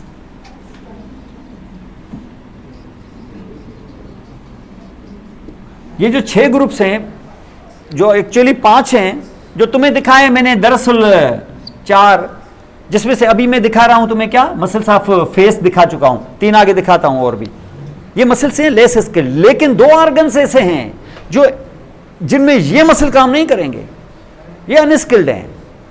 ये ऐसे ही है जैसे किचन में तुमने किचन साफ करने के लिए कोई लड़का रखा हुआ है बच्चा, अनस्किल्ड, लेकिन उधर ही तुमने रखा हुआ है कुक भी, वो स्किल्ड है। क्या उस बच्चे से काम ले लोगे क्या कि सालन भी पका लेना, चलो ये सफाई करके उसके बाद फारिग होकर सालन भी पका लेना, बोलोगे क्या उसको? नहीं। तो फेस पर 2 ऑर्गन्स ऐसे हैं जहां पर इस किस्म के मसल्स काम नहीं कर सकते, तो नेचर ने हाईली स्किल्ड मसल्स वहां पर इंस्टॉल किए हैं। और ऐसे 2 ऑर्गन फेस पर कौन से हैं जो इन मसल से हमारा गुजारा नहीं होगा, इसके लिए 2 मसल्स के ग्रुप और डाले हैं उन ऑर्गन्स को मूव करने के लिए। ऐसे 2 ऑर्गन कौन है जो फेस पर मौजूद हैं, और इनके लिए तुम्हें कुदरत ने हाईली स्किल्ड मसल्स इंस्टॉल किए हैं वहां पर। एक आई बॉल्स, अब आई नहीं बोलेंगे, हम बोलेंगे आई बॉल्स। एक आई बॉल्स को मूव करने वाले मसल्स जो बाहर बाहर से होंगे, जो उसको मूव करेंगे, को आगे दिखाएगा, को लेटरली दिखाएगा, कोई मीडियली दिखाएगा, कोई ऊपर लेके जाएगा, कोई नीचे लेके जाएगा। सीढ़ियों से उतरेंगे तो ऐसे, तो एक आंख ही नीचे आती है कि दोनों ही आती हैं? दोनों ही आती हैं। ये कभी ऐसे नहीं होगा कि एक आंख नीचे आए, और क्या मर्जी से कोई एक ज्यादा नीचे आएगी, कोई कम नीचे आएगी, कि दोनों साथ ही जाएंगी। ये इतनी बड़ी स्किल है, जरा सा मिलीमीटर का भी फर्क आ गया ना तो वो सीढ़ियां जो है ना आपको 2 नजर आएंगी, पता ही नहीं चलेगा कि मैं किस सीढ़ी पे पांव रखूं, एक रियल होगी एक अनरियल होगी। अगर आपकी सही तरीके से आई बॉल सही तरीके से कोऑर्डिनेट नहीं करेंगे ना तो बंदा एक बैठा होगा, नजर 2 आएंगे। इसको कहते हैं diplopia. Opia vision, diplo double vision आपको नजर आएगी, क्योंकि आई बॉल जो है ना वो दोनों आपको 2 इमेजेस दिखा रही हैं, हालांकि बंदा एक है। अंडरस्टैंड? तो this is actually very important. इसका मकसद है कि यहां मसल्स चाहिए हाईली स्किल्ड मसल्स। वो क्या होंगे? आई बॉल के अंदर के बाहर से। इसको कहते हैं extra ocular muscles. Extra ocular muscles, एक ग्रुप तो ये होगा, और दूसरा ग्रुप कौन सा होगा? जो टंग का, जो आर्टिकुलेशन में काम आए, जो वर्ड बनाने के काम आए। इसका मकसद है, उनको कहते हैं मसल्स ऑफ द टंग। तो हाईली स्किल्ड मसल्स कितने? 2। एक है मसल्स ऑफ आई बॉल जिसको बोलते हैं एक्स्ट्रा ऑकुलर मसल्स, और दूसरे होते हैं मसल्स ऑफ द टंग, सीधा सा। एक ये, और इसमें से ये दिखाई दे रहे हैं आपको एक्स्ट्रा ऑकुलर मसल। देखें इतनी खूबसूरत मसल, आप जबरदस्त मसल, ये तो देख के आप हैरान रह जाएंगे, इतने जबरदस्त मसल कुदरत ने दिए हैं। कैसे आई बॉल को मूव कर रहे हैं, देखें 4 मसल्स 4 तरफ से ऐसे जकड़े हुए होते हैं, और जो मसल जहां से मूव करेगा वैसा आई बॉल का मूवमेंट होगा। जो अपर होगा वो ऊपर दिखाएगा, जो नीचे होगा नीचे दिखाएगा, जो मीडियल होगा मीडियल घुमाएगा, जो लेटरल होगा लेटरल घुमाएगा। लेकिन ये कभी ऐसे नहीं होगा कि एक आई बॉल का घुमाए और दूसरे का ना करे। ब्रेन से कंट्रोल है ये, हालांकि वॉलंटरी हैं, हाईली स्किल्ड हैं, तुम्हारे कंट्रोल में, लेकिन इतने भी कंट्रोल में नहीं है कि लेटरल से घुमाओगे तो तुम मीडियल को ऑर्डर कर सकते हो कि तुमने घुमो, मुझे जहां देखना है, मैं एक आई बॉल को मूव करूंगा, दूसरा ना हो जाए, सवाल ही पैदा नहीं होता। आप हालांकि लेटरल देखें, ऐसे लेटरल देखें, मीडियल भी मूव करेगा, कंप्लीमेंट्री मूव करेगा वो हर हाल में। सीढ़ियों से नीचे उतरे, ये नहीं बोलेंगे कि नहीं चलो आज एक आंख से काम चला लेता हूं, कभी नहीं होगा ऐसे। दोनों भी साथ साथ और एक जितनी। इसलिए इनके ऊपर हाईली स्किल्ड मसल की जरूरत है। यहां पर इनको एक्स्ट्रा ऑकुलर मसल्स कहते हैं। These are extra ocular muscles. तो इस ग्रुप में कहां आएंगे? वॉलंटरी फेस पर कौन से हाईली स्किल्ड में ये ग्रुप दो ही हैं, एक टंग वाले एक ये, बाकी तो सारे अनस्किल्ड है। ज्यादातर मसल्स अनस्किल्ड वाले हैं, कम स्किल वाले, फेशियल मसल, मेस्टिकेशन के मसल्स, फेरेंक्स के मसल्स, लेरिंक्स, ये 4 ग्रुप तो हमेशा याद रखें आप। अभी मैंने फेशियल दिखाए हैं आपको, और स्किल्ड में मैंने तुम्हें एक्स्ट्रा ऑकुलर दिखाए। चलो आगे चलो, देखो कुछ स्किल्ड और चलो अनस्किल्ड। ये है मेस्टिकेटरी मसल, जिसको कहते हैं मसल्स ऑफ मेस्टिकेशन। कौन से क्या काम करेंगे? च्यूइंग का काम, शाबाश, च्यूइंग का काम करेंगे। तो च्यूइंग का काम करने के लिए मसल ऑफ मेस्टिकेशन, उसमें से चलो ये देख लो। एक ये है जो कनपट्टी पे लगा हुआ है, टेम्पोरलिस, और दूसरा ये है जो जा के ऊपर लगा हुआ है यहां, इसको बोलते हैं मैसेटर। क्या बोलते हैं? ये 2 मसल्स हैं। आप अपने हाथ लगाएं यहां पर टेम्पोरल साइड पर, और हाथ लगाएं जा की साइड पर। ये मसल क्या करते हैं? ये मेस्टिकेशन करते हैं। मेस्टिकेशन के लिए क्या चाहिए? मूवमेंट्स ऑफ द जाज। और जा में किसकी मूवमेंट चाहिए? मैक्सिला की कि मैंडिबल की? ठीक है ना, क्यों मैंडिबल ही मूव करता है। और जा को, मैंडिबल को मूव करने के लिए हमें क्या चाहिए? मैंडिबल को ऊपर उठाना कि इसको नीचे गिराना? नीचे गिराएंगे, खाना डालेंगे इधर और मैंडिबल को नीचे गिराएं, चबा दें, ऐसे चबाएंगे। तो मसल्स कौन से स्ट्रांग होने चाहिए? ऊपर उठाने वाले कि नीचे गिराने वाले? जाहिर है ऊपर उठाने वाले, क्योंकि मैक्सिला ऊपर है, मैक्सिला से टकराना है। जब मैक्सिला भी मूव नहीं करेगा, इसको भी ऊपर नहीं उठाओगे तो फिर कटेगा कैसे? कसाई जो है वो 2 जगहों में से एक को फिक्स कर रखता है। नीचे वो लकड़ी का वो लगा देता है, उस पर गोश्त रखता है, उसको मूव नहीं करता, वो ऊपर से ऐसे ऐसे करता है। नेचर ने क्या किया है? ऊपर यहां उसको फिक्स रखा है, इसको ऐसे किया है। अल्लाह ताला की उसकी स्टाइल अलग है, आप जैसा थोड़ी करेगा। अल्लाह ने क्या किया? यहां डाला, यहां, और इधर से लगाया ऐसे। क्या जो शान देखो ना उसकी, ऐसे। वो ना चाहता तो ये फिक्स रख लेता, ऊपर से मैक्सिला ऐसे गिराता, जैसे कसाई करता है। भाई कसाई ऐसे करेगा ना, या नीचे लाएगा ना, काती को लाएगा कि नहीं लाएगा? या गोश्त रख के ऐसे ऐसे रख देगा, ऐसे ये हो जाएगी, कट जाएगी। तो आप क्या करें? ऊपर क्या? इसका मकसद ये है कि ऊपर उठाना सबसे पावरफुल काम ही यही है, ऊपर उठाना। क्या ऊपर ही उठाएंगे कि नीचे भी गिराना है? नीचे गिराएंगे तो रिपीट होगा ना। कि आप बोले नीचे गिराएंगे तो ये तो मेरी एनर्जी जाया हो जाएगी। भाई एनर्जी जाया होगी, मानता हूं मैं। एक तो ज्यादा नहीं होगी, क्योंकि थोड़ा तुम कोशिश करो, थोड़ा ग्रेविटी खींच लेगी, करेगी कि नहीं? थोड़ा ग्रेविटी से हो जाएगा। लेकिन इससे क्या होगा? इससे एक और बाइट लेंगे आप। इसका मकसद है कि अगर खोलने वाला मसल, जिसको तुम जाया समझते हो कि यार खोलने से तो कोई चीज कटेगी नहीं, उससे रिपीट होगा। इसका मकसद यह है कि अगर 4 मसल अल्लाह ने आपको दिए हैं, तो एक ओपन के लिए दिया है और 3 क्लोजिंग के लिए दिए हैं। और क्लोजिंग में 3 जो दिए हैं ना आपको, उसमें एक वो है जो सिर्फ मैंडिबल को ऊपर लाएगा। मैंडिबल को ऊपर लाने से क्या बाइट हो जाता है? हो जाता है बाइट। मैंडिबल को ऊपर लाने के लिए टीथ आपके सिर्फ एक दूसरे के करीब आते हैं और टच करते हैं। क्या टच से काम हो जाएगा कि टच के बाद का जोर होए उससे बाइट आएगा? समझ? इसका मकसद यह है कि वो जो फोर्सफुल जो एलिवेशन है और वो जो बाइट आएगी, वो भी मैंडिबल को नीचे गिराने वाली होगी कि वो भी ऊपर उठाने वाली होगी। तो वो जो आखिरी है ना, यानी एक छोटा सा मसल दिया है जो दोनों आपके मैंडिबल को ऊपर उठाता है, और ऊपर उठाने के बाद अब असल बाइट का काम होगा। वो असल बाइट के काम के लिए मसल दिए हैं, एक कनपट्टी पे लगा हुआ टेम्पोरलिस, और ये दूसरा दिया है ये। इसका मकसद ये है कि आप अपने टीथ को सिर्फ ऊपर उठाएं और इन दोनों को फील करें, आपको फील ही नहीं होंगे। लेकिन मैंडिबल को ऊपर उठा के मैक्सिला के साथ लगाएं, लगाने के बाद आप ऐसे भींचें इसको, ऐसे जैसे आप कोई नट तोड़ रहे हैं। फिर ये देखें मसल को हाथ लगा के, फिर देखें ये कैसे कॉन्ट्रैक्ट करते हैं। मैंडिबल को मैक्सिला के साथ पहले लगा दो ऐसे, ठीक है? उसके बाद ऐसे जोर दो, टीथ को ऐसे जोर दें और इन दोनों को फील करें। पहले इसको फील करें और फिर इसको फील करें।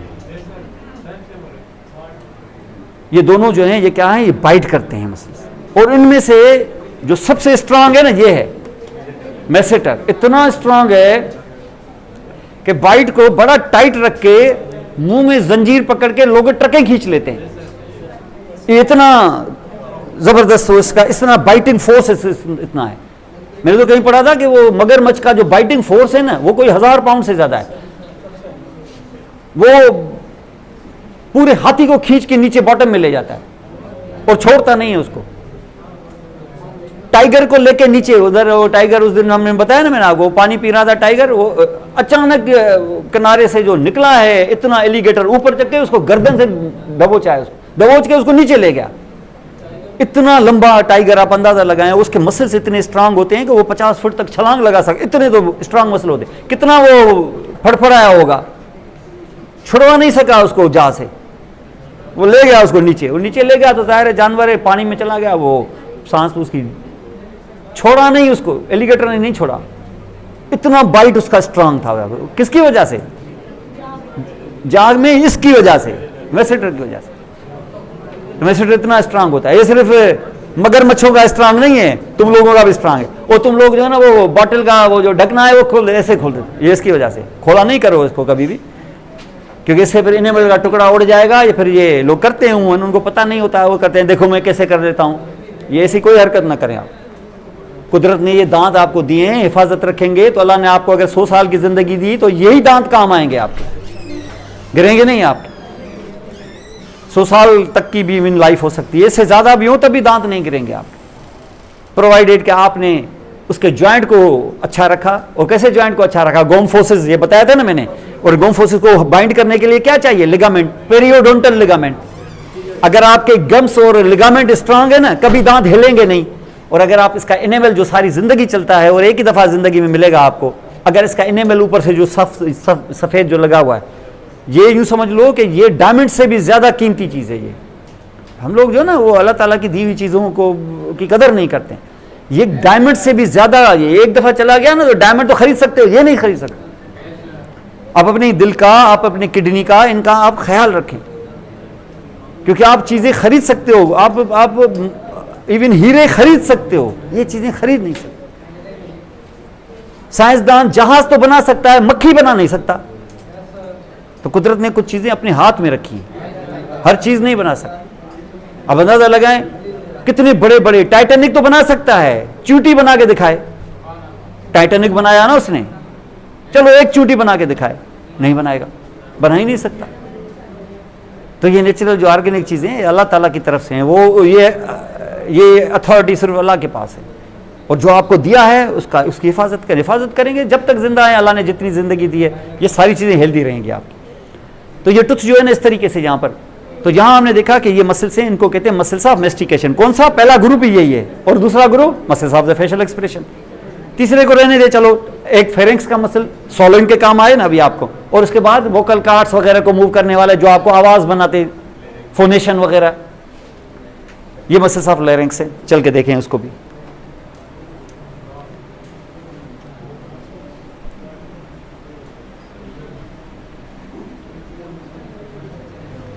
ये देखें मसल्स ऑफ फेरेंक्स। फेरेंक्स शायद आगे हमें रेस्पिरेटरी सिस्टम वगैरह जब हम करेंगे ना तो वहां फेरेंक्स का पता चलेगा, लेकिन आप थोड़ा सा समझ लें, ये एरिया होती है फेरेंक्स। ये तुम अब ये डायग्राम देखो, इसको देखे ऐसे डर ना जाओ। ये क्या है? ये हम पीछे से गए हैं, यहां से स्किन को रिमूव किया है, सुपरफिशियल फेशा को रिमूव करके यहां के जितने मसल्स हैं गर्दन के सारे हटाए हैं। सीधा में नजर आया क्या? वर्टिब्रल कॉलम, वर्टिब्री, उसके अंदर स्पाइनल कॉर्ड भी है, उस वर्टिब्री को भी हटा दिया है, साफ किया है। तो अब मसल्स नजर आ रहे हैं, मसल का एक चेंबर नजर आ रहा है।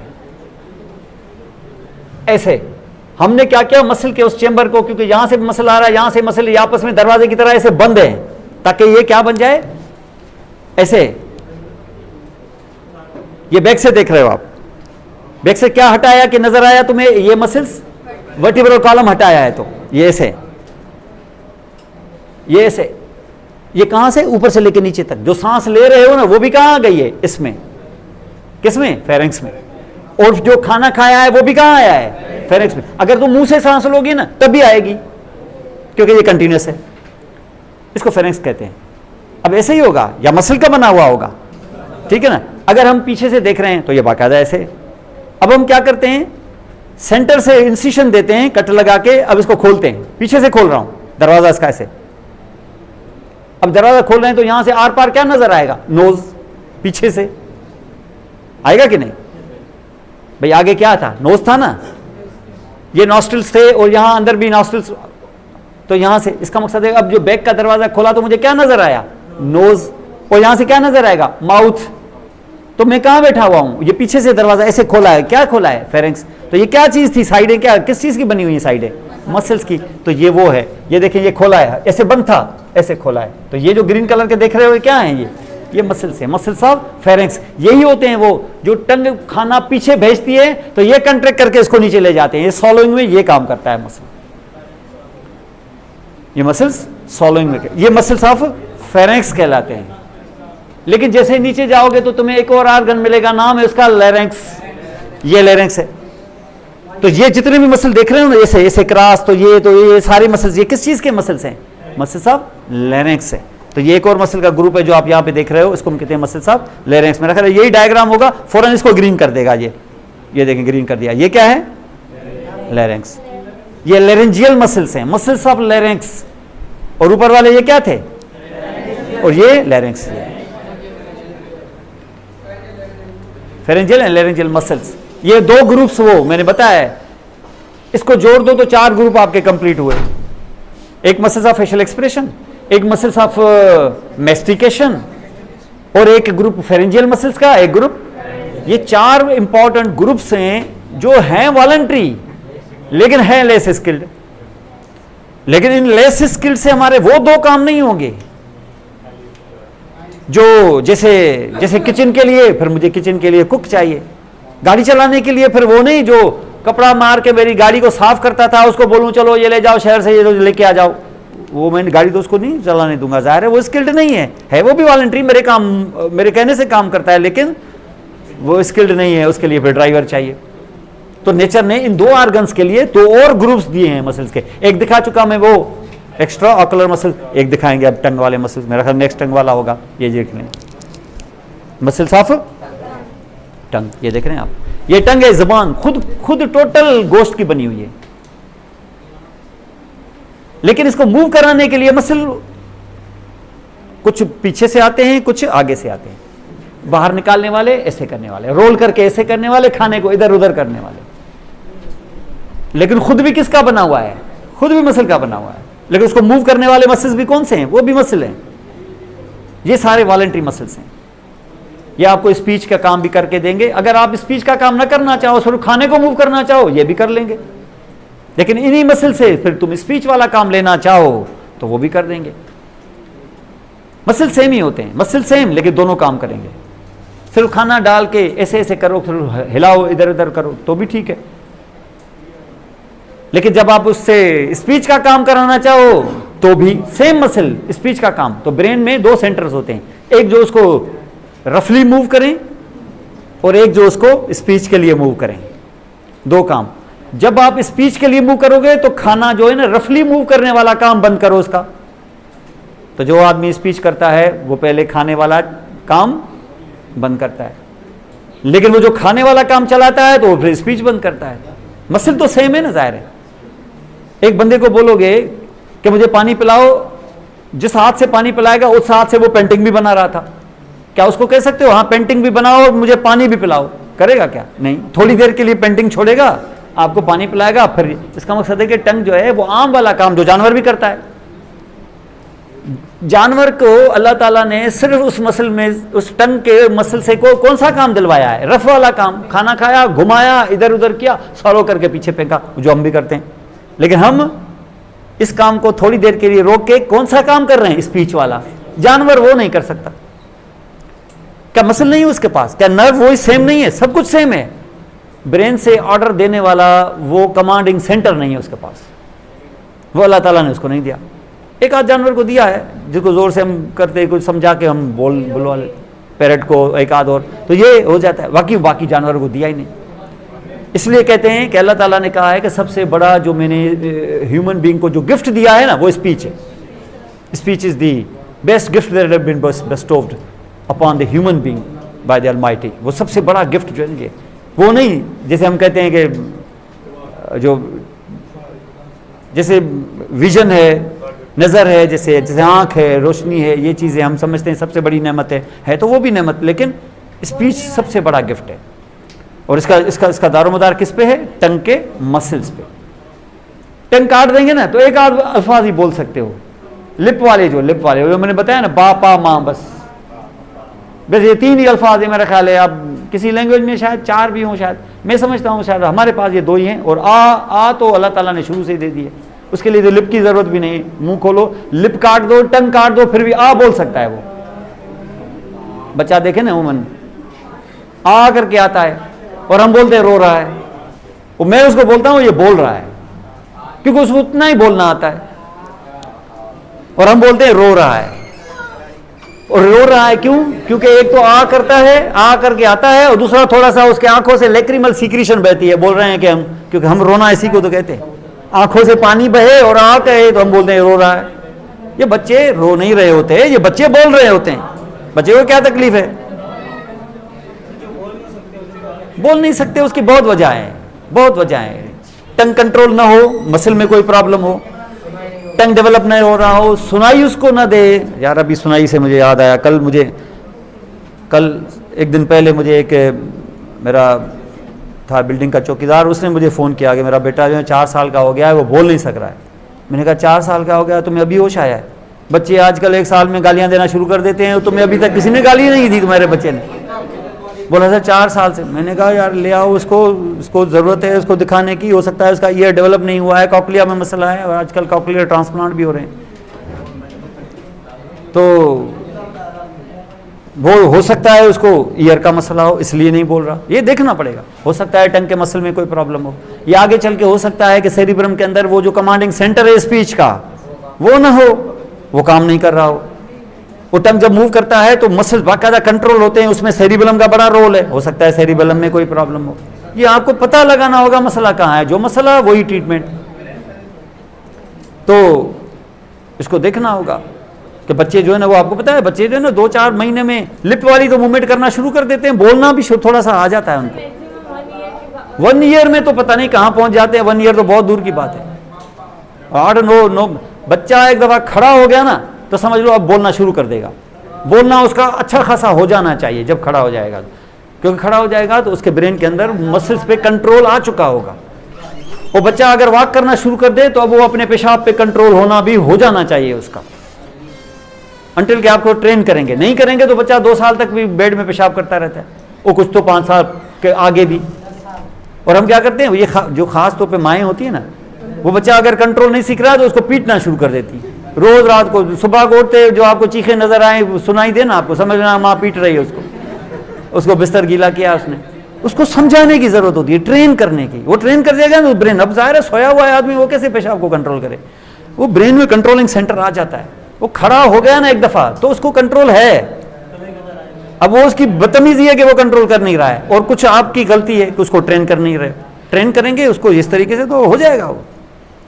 तो इसके लिए साइकोलॉजिस्ट साइकेट्रिस्ट को दिखाने की ज़रूरत है, जो उसको समझाएगा, माँ को बताएगा इसको कैसे ट्रेन किया जाए। किसी खास टाइमों पर उठा के उसको 2 दफ़ा आप यूरिन करवाएं, आस्ता आस्ता।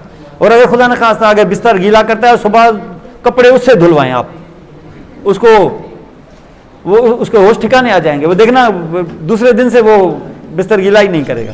वो बताया माँ को करना है बिस्तर गीला, मुझे करने में क्या तकलीफ है। उसको सुबह को उठा के बोलो ये बिस्तर जाके ले जाओ और जाके धो के आओ, और देखना 2-3 हफ्ते में वो ठीक कैसे हो जाता है। सजा जरूरी है ना इंसान को। देखें इंसान, अल्लाह ताला ने दोज़ख और जन्नत दोनों क्यों डराने के लिए, उसको पता है कि ये जो मैंने क्रीचर ये जो मैंने पैदा किया है ये डर और लालच से ही ठीक होगा। ऐसे नहीं कि हाँ बस ठीक है भाई आप कुछ भी ना करें तो सब कुछ ठीक हो जाएगा, नहीं, डराएगा। अब अल्लाह ताला ने कैसे दोज़ख कैसे डराया है हमें, और जन्नत से लालच कैसे दिए, क्यों पता है उसकी साइकी जो है ना, इंसान लालच और डर और खौफ और लालच ये 2 चीज़ें जो है ना वो ज़रूरी है। तो बच्चे को अगर ऐसे छोड़ दोगे ना अगर आप इसे, तो 8-9 साल में भी बिस्तर गीले करना जारी रखेगा अपने। उसे आप धुलवाएं उससे कपड़े, ले बेडशीट लो, ये गदा लो, जो जाके धो जाके इसको, और अपने जो है कपड़े अपने खुद धो जाके। वो देखना 4-5 दिन में कैसे उसका होश ठिकाने आ जाता है, वो कैसे सीधा हो जाता है वो। तो खबर लें आप उसकी। तो ये आपको सब कैसे समझाएगा कि बाबा इसको इसी तरीके से करें, ये पीटना जो है ना ये कोई इसका हल नहीं है, इससे और डिप्रेस हो जाएगा, इससे और आपको तंग करेगा। इससे ये ना कि खुद के बिस्तर के अलावा दूसरों के भी ना गीले करके आ जाए बदला लेने के लिए। तो मसल्स ऑफ द टंग ये आपको यहां पर, और उसके बाद आप देखें कि मसल्स ऑफ दी क्या फेस है कि हेड भी, नेक भी है आपके पास, तो नेक है, तो नेक के मसल देखें, तो चलिए देखें नेक के मसल्स। नेक मसल्स, और नेक मसल्स में कुछ मसल्स हैं ये जो सुपरफिशियल हैं। देखें यहां से बहुत जबरदस्त मसल है, इसका नाम है स्टर्नोक्लीडोमास्टोइड। आप अपने फेस को अपोजिट साइड में ले जाएं और नेक के इस मसल को फील करें। ये मसल, ये गर्दन को खूबसूरत बनाने का मसल है, इसको ब्यूटी मसल भी कहते हैं। It's a beauty muscle. ये गर्दन को बिल्कुल सुराईदार रखने के लिए ये मूव करता है आपके। अल्लाह ने इसको सिर्फ गर्दन को खूबसूरत रखने के लिए नहीं बनाया, ये इसको हेड को मूव करने के लिए बनाया। अपोजिट साइड, अगर राइट है तो लेफ्ट को दिखाएगा और लेफ्ट है तो राइट को। इसको कहते हैं स्टर्नोक्लीडोमास्टोइड मसल, क्योंकि ये स्टर्नम से और क्लेविकल से उठ के मैस्टोइड में लग जाता है। ये मैस्टोइड प्रोसेस जो मैंने दिखाया था आपको आर्टिकल के पीछे, इस पे लग जाता है। तो ये है स्टर्नोक्लीडोमास्टोइड मसल, नेक का सुपरफिशियल मसल जो हाथ पकड़ सकते हैं। और जैसे गैप छोड़ के पीछे जाओगे तो आपको एक और मसल नजर आएगा, इसको हम कहते हैं muscle of the back of the neck, इसको ट्रेपेजियस मसल कहते हैं। ये इतना बड़ा होता है कि ये थोरेक्स तक आ जाता है, मैं वहां चल के दिखाऊंगा। ये वाला, ये इसको ट्रेपेजियस कहते हैं। और फिर सिर्फ यही नेक का मसल नहीं इंपॉर्टेंट हो, यही ये जो सेंटर है ना आपका सेंटर, ये इसमें एक बोन ये देख रहे होंगे आप, बोन ये नहीं, ये कार्टिलेज है। ये क्या, ये कार्टिलेज है, थायराइड। इससे ऊपर ये बोन है एक हायाइड बोन। हायाइड बोन किसी के साथ ज्वाइंट नहीं बनाता, ऐसे खड़ा है, छोड़ देंगे तो नीचे गिर सकता है। लेकिन नेचर ने ये इसलिए दिया है कि अगर ऊपर से कोई मसल आए, माने कहां से, जैसे मैंडिबल से, जैसे बेस ऑफ स्कल से अगर कोई मसल आए तो फिर नीचे कोई आगे से बोन नहीं होगा, सीधा आएगा चेस्ट बोन।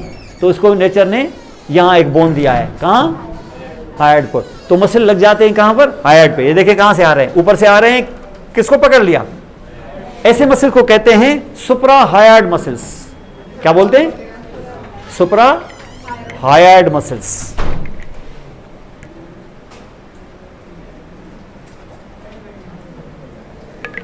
सुप्रा हायाइड मसल्स क्या करते होंगे, अगर ऊपर के बोन फिक्स रखोगे तो हायाइड को क्या करेंगे, उठा लेंगे ऐसे। और कब उठाएंगे, जब तुम सॉलो करोगे। अगर ये उठाएंगे तो फिर ये जो हायाइड बोन है क्या ऐसे उठेगा कि झटके से ऊपर जा सकता है। तो फिर नेचर ने क्या किया है, नीचे से भी कुछ मसल्स इसको बांध के रखे हैं ताकि ये झटके से ऊपर न जाए, और ऊपर जाए तो काम खत्म होने के बाद वापस भी आए। तो कुछ मसल्स सारे ऊपर दिए हैं कि नीचे से भी दिए हैं, उनको बोलते हैं इंफ्रा हायाइड मसल्स। वो किधर से आएंगे, वो नीचे के बोन से। और हायाइड के बाद फौरन नीचे के बोन कौन से आते हैं, स्टर्नम, क्लेविकल, स्केपुला, यही होते हैं ना। तो कुछ मसल्स नीचे से आते हैं, नाम डालने की जरूरत नहीं है, लेकिन उनको बोलेंगे हम इंफ्रा हायाइड मसल्स। ये देखें यहां से, तो कुछ मसल्स इंफ्रा हायाइड हैं और कुछ सुप्रा हायाइड मसल्स हैं। कहां पाएंगे आप, सेंटर के करीब, मिड लाइन के आसपास यहां। और साइड में पाएंगे स्टर्नोक्लीडोमास्टोइड, पीछे पाएंगे ट्रेपेजियस। ये नेक के मसल्स हैं, ये मुख्तलिफ किस्म के काम कर रहे हैं। तो ये मसल्स हैं नेक के, और ये मसल्स देखे तुमने फेस के।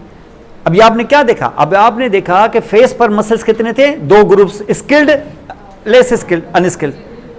स्किल्ड में मसल्स ऑफ मैस्टिकेशन और muscles of the facial expression, और फेरेंक्स और लैरिंक्स के मसल्स। लैरिंक्स मसल क्या काम करेंगे, वोकल कॉर्ड्स को मूव करेंगे और आवाज बनाएंगे, वॉइस। इसलिए तो लैरिंक्स को कहते हैं voice box. Voice, sound box नहीं, वॉइस। गले से जो निकले वो वॉइस है, ऐसे जो हो जाए वो साउंड है। दरवाजा ठक करके हुआ, ये वॉइस नहीं है। ये नॉइस तो हो सकती है, ये वॉइस नहीं है, ये साउंड है। को जो चीज गिर गई, ये साउंड है, ये वॉइस नहीं है। वॉइस वो जो गले से निकले, आवाज है, तो वो भी आवाज, लेकिन ये गले से निकलने वाली आवाज जिससे वर्ड बनेंगे, स्पीच बनेगी अगर बने तो, वो वॉइस होती है। इसलिए लैरिंक्स को साउंड बॉक्स नहीं कहते, इसको वॉइस बॉक्स कहते हैं। अंडरस्टैंड। तो ये फेरेंक्स और लैरिंक्स मसल्स, और दो ग्रुप्स मसल्स के हाईली स्किल्ड, एक टंग वाले, एक एक्स्ट्रा ओकुलर। और उसके बाद नेक के मसल्स, नेक के मसल 4 ऊपर हाइट से सुपराइट और 4 नीचे इंफ्राइट और एक बड़ा इंपॉर्टेंट स्टर्नोक्लीडोमेस्टोइड मसल और पीछे ट्रेपेजियस मसल। ये मसल्स हैं आपके हेड एंड नेक के मसल्स। हाँ, ट्रेपेजियस नेक में भी है और आगे चल के दिखाता हूं वो आधे से ज्यादा चेस्ट में भी है। चेस्ट में आधे से क्यों, पूरा चेस्ट कवर कर रहा है और ये चेस्ट कवर करके टारगेट कर रहा है अपर लिम्ब को और अपर लिम्ब को इसे अपवर्ड मूव करने का काम कर रहा है। ट्रेपेजियस इतना लंबा मसल है, दिखाता हूं मैं आगे चल के ये बैक पर जब आएगा तो। ठीक है, अभी आप 10-15 मिनट कर लें गैप, तो इस गैप के बाद फिर आके बाकी मसल्स भी कराता हूं। आज मसल्स को खत्म करो, जान छुड़ाओ इससे आप। जी आप कुछ पूछ रहे थे? बिल्कुल आएगी, जब कंट्रैक्शन हो जाती है ना, इसको कहते हैं स्पाज्म। मसल में कभी कभी हो जाता है, कोई ऐसा इंजरी, कोई बोन की इंजरी हो गई तो मसल जो है ना वो खुद ही कंट्रैक्ट हो जाते हैं, रिफ्लेक्स कंट्रैक्शन, इसको स्पाज्म कहते हैं। फिर मसल रिलैक्सेंट्स, इस किस्म की चीजें, फिर फिजियोथेरेपी, इससे भी ठीक करना है।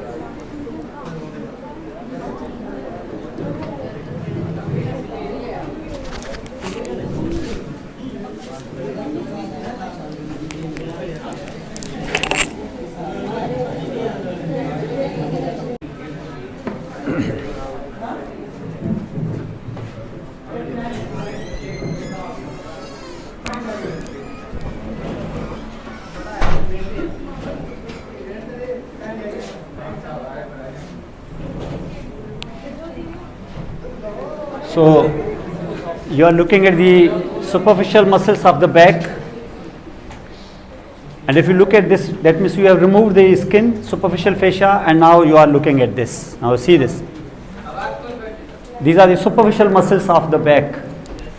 Superficial muscles of the back, you know that this is the one huge muscle that has started right from the neck, covers the entire thorax, in some part of the abdomen. This is the muscle, its name is trapezius muscle. That I told you that it was present in the neck also, but it continues to take origin from the thoracic vertebrae, all 12 thoracic vertebrae. You can see it is a sheet-like muscle covering almost half of your back, this muscle, superficial muscle. Remove the skin, superficial fascia, you will see this muscle. And this muscle will now be converging on spine, that means on the scapula as well as on the clavicle. So this muscle is usually, upper fibers are elevating the scapula like here, shrugging your shoulders. You can test this by standing on the back of your patient and pushing the shoulders down and asking him to lift the shoulders, shrugging the shoulders. ऐसा test कर सकते हैं, इससे आपको idea हो जाएगा कि इसमें कितना पावर है, ये काम कर रहा है कि नहीं। इस मसल की और स्टर्नोक्लीडोमेस्टोइड मसल ने दोनों की नर्व सप्लाई सेम है। स्टर्नोक्लीडोमेस्टोइड को कैसे टेस्ट करेंगे? पेशेंट को बोलेंगे, अगर राइट टेस्ट करना है तो उसको बोलेंगे लेफ्ट को देखें, इस तरीके से रोटेट करें, छत पे देखें और इसको रेजिस्टेंस देंगे, रोकेंगे आप उसको तो ये करेगा तो देखेंगे कि वो कंट्रैक्ट करेगा। तो ये स्टर्नोक्लीडोमेस्टोइड, तो ये बैक साइड से ये पहला मसल, तो ये देख रहे हैं। जो बाकी हिस्सा बच गया उस पर ये मसल है येलो कलर का, इसको हम कहते हैं लेटिसिमस डार्सी मसल। लेटिसिमस डार्सी, लेटीट्यूड इसका इतना ह्यूज है, यानी पीछे आपको देखिए 2 चादरें हैं एक तरह से जो पूरा बैक को कवर कर रही हैं। ये सुपरफिशियल मसल्स हैं, इनको हटाओगे तो डीप मसल्स नजर आएंगे, लेकिन अभी ये सुपरफिशियल मसल्स हैं। ये नंबर 1 ट्रेपेजियस। ट्रेपेजियस एक काम तो मैंने बताया कि ये करेगा कि श्रग करेगा शोल्डर को, और दूसरा स्कैपुला को रोटेट करेगा ताकि आप स्टार्ट जब करते हैं ना एब्डक्शन की, ऐसे फिर करते हैं 90 डिग्री पे, लेकिन 90 डिग्री के बाद की जो एब्डक्शन होती है, जो कॉम्बिंग करते हैं इस तरीके से आप ऊपर, ये वाला काम, इसके लिए स्कैपुला को स्टीयरिंग की तरह रोटेट करना पड़ता है, and this rotation is done by the trapezius muscle. Trapezius इस पॉइंट ऑफ व्यू से बड़ा इंपॉर्टेंट है। और उसके बाद ये मसल है जिसको हम कहते हैं लेटिसिमस डार्सी मसल। तो ये 2 मसल्स बहुत इंपॉर्टेंट है, एक ट्रेपेजियस और दूसरा लेटिसिमस डार्सी। ये येलो कलर का जो इस वक्त आप देख रहे हो, 2 सुपरफिशियल मसल्स बैक के ये जब हटाएंगे ना आप, तो आपको नजर आएंगे ये मसल्स, ये डीप मसल्स है। ये देखिए एक तरफ से आपको लेफ्ट साइड से यहां से ये दोनों मसल रिटेन किए हैं, और ये मसल से हटा के यहां वाली साइड दिखाई है, ये है मेरे deep muscles, deep muscles of the back. और ये डीप जितने भी मसल्स हैं वो ज्यादातर किस पे अटैच है? स्केपुला पे, इसलिए हम इसको स्केपुलर मसल्स भी कह सकते हैं। स्केपुलर मसल्स, इनको आप यहां पे देखो, उसमें से एक तो ये बड़ा ह्यूज सा मसल है, एक ये ह्यूज मसल है, एक ये है मसल, ये मसल कहां ओरिजिनल, कहां पर अटैच है, अबाउ दी स्पाइन, इसलिए इसको कहते हैं सुप्रा स्पाइनेटस। क्या बोलते हैं, क्योंकि ये स्पाइन के ऊपर है, और एक जो स्पाइन के नीचे है उसको बोलते हैं infraspinatus. These are the muscles. और ये दोनों मसल्स कहां जा रहे हैं, ये दोनों मसल्स आखिर में ह्यूमरस में लगेंगे, ताकि जो ऊपर मसल लगा हुआ है सुप्रा स्पाइनेटस ये आपको एबडक्ट करवाए, और जो इंफ्राई है वो आपको रोटेट करवाए। ये तो दो हैं ही, ये स्केपुला के स्पाइन के ऊपर और नीचे लगे हुए हैं ऑन द बैक साइड, लेकिन स्केपुला के आगे देखोगे तो यहां एक और मसल है, that muscle is inserted here on the front of the humerus, और ये इसको मीडियल रोटेट कराता है ऐसे। कहां लगेगा, फ्रंट पे। सुप्रा स्पाइनेटस कहां लगेगा, ऊपर। इंफ्रा कहां लगेगा, पीछे। तो ये शोल्डर ज्वाइंट को कवर करते हैं। कब कवर करते हैं, तो क्या शोल्डर ज्वाइंट को कवर करेंगे कि उसके कैप्सूल को भी कवर करेंगे, और कैप्सूल को सिर्फ कवर करेंगे कि उसको फाइबर्स भी देंगे, क्योंकि ये टेंडन जा रहा है, जहां आपको मसल आपको पता है अटैचमेंट के साइड पे जाके वो क्या मसल गोश्त जैसा रहता है कि टेंडन बन जाता है, तो टेंडन बन जाता है। तो ये क्या करते हैं, ये टेंडन मूव तो कराएंगे ही आपको, साथ में कैप्सूल को भी स्ट्रांग बनाएंगे, स्ट्रेंथ देंगे उनको, कफिंग करेंगे। कफ उसको कहते हैं कफ, CUFF। They are cuffing them, reinforcing them, making the capsule stronger and stabilizing your joint. तो ये ज्यादातर क्योंकि ये रोटेटर्स होते हैं, आगे वाला मसल मीडियल रोटेटर, पीछे वाले मसल लेटरल रोटेटर, ऊपर वाला चलो एबडक्टर, तो इनको मिला के हम कहते हैं rotator cuff. This is called, ये शोल्डर ज्वाइंट को कफिंग किसने दी, रोटेटर्स ने, तो इन सब के ग्रुपों को मिला के बोलते हैं रोटेटर कफ मसल्स।